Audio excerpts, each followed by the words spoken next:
نوابشاہ بن گیا گٹرستان، شہر کی تمام سماجی، مذہبی اور سیاسی جماعتوں کی جانب سے مکمل خاموشی۔ تفصیلات کے مطابق نوابشاہ بلدیہ ٹھیکیداروں کی ناقص کارکردگی کے باعث نوابشاہ کے مختلف تجارتی اور رہائشی علاقوں کے گٹر ابل پڑے، جس کی وجہ سے گٹروں کا پانی سڑکوں پر جھیل کا منظر پیش کر رہا ہے۔ شہری حلقوں کے متضاد دعوے بھی سامنے آئے ہیں۔ کچھ تو اس ناقص کارکردگی کو بلدیہ ایڈمنسٹریٹر پر ڈال رہے ہیں اور کچھ حلقوں کا کہنا ہے کہ بلدیہ کے ٹھیکیدار جان بوجھ کر بلدیہ کی کارکردگی کو متنازع بنانا چاہتے ہیں تاکہ بلدیہ ایک مرتبہ پھر مجبور ہو کر انہیں دوبارہ ٹھیکے دے۔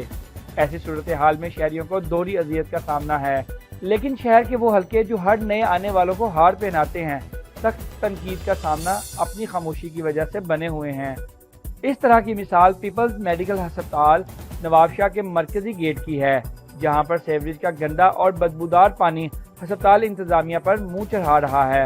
ہسپتال کے مین سیوریج سسٹم بند ہونے کے باعث سیوریج کا گندا پانی سڑک پر جمع ہے۔ لاکھوں روپے تنخواہ وصول کرنے والا ہسپتال انتظامیہ کا سینیٹیشن کا عملہ کہاں گم ہے؟